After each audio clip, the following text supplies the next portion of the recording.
Slab में हमेशा हमारे पास एक लॉन्गर स्पैन होता है, दूसरा हमारे पास शॉर्टर स्पैन होता है।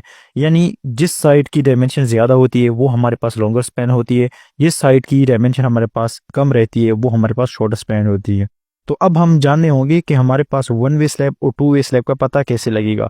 जब भी आप लॉन्गर स्पैन की डायमेंशन लेते हैं उसको आप डिवाइड करेंगे शॉर्टर स्पैन में, अगर वो हमारे पास ग्रेटर देन 2 आ जाए तो इट्स मीन कि ये हमारे पास वन वे स्लैब है। Longer span divided by shorter span, यानी लॉन्गर स्पैन की तरफ जो डायमेंशन है उसको हम डिवाइड करेंगे शॉर्टर स्पैन की तरफ, तो उससे जो हमारे पास वैल्यू आ जाए, अगर वो हमारे पास ग्रेटर देन 2 आ जाए तो इट्स मीन कि हमारे पास ये वन वे स्लैब है। अगर हमारे पास लेस देन 2 आ जाए या इक्वल टू 2 आ जाए तो इट्स मीन कि हमारे पास ये टू वे स्लैब है। डायमेंशन हमने ऑन ग्राउंड ड्राइंग से लेनी है या हमने ऑन ग्राउंड लेनी है, ठीक है। अब यहाँ पे हम क्या करेंगे, टू वे स्लैब में क्या होता है, सेम फार्मूला इसका यही है, यानी longer span divided by shorter span. Longer span जिसकी डायमेंशन ज़्यादा हो, शॉर्टर स्पैन जिसकी डायमेंशन कम हो, उसको हम डिवाइड करेंगे।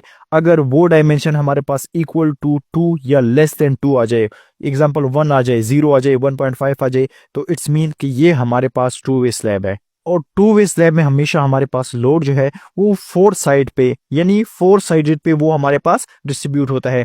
वन वे स्लैब में हमेशा हमारे पास टू साइड की बीम होती है। एग्जांपल हमारे पास पॉसिबल है कि इस साइड बीम आ जाए एक, दूसरी साइड हमारे पास इस साइड बीम आ जाए, तो इट्स मीन कि इस बीम का इस साइड हमारे पास लोड ट्रांसफर होगा और यहाँ का जो लोड है वो इस बीम की तरफ से ट्रांसफर होगा। टू वे स्लैब में हमेशा हमारे पास फोर साइडेड की तरफ बीम्स होंगे, ठीक है। यानी हमारे पास इसमें फोर साइडेड की तरफ लोड ट्रांसफर होगा। इस साइड भी हमारे पास इस बीम पे भी लोड ट्रांसफर होगा, इस बीम पे भी ट्रांसफर होगा, इस साइड बीम पे भी ट्रांसफर होगा और इस साइड पे बीम पे भी ट्रांसफर होगा लोड, ठीक है। ये हमारे पास डिफरेंस था वन वे स्लैब और टू वे स्लैब में। अब हम इसको मजीद डिटेल से डिस्कस करते हैं।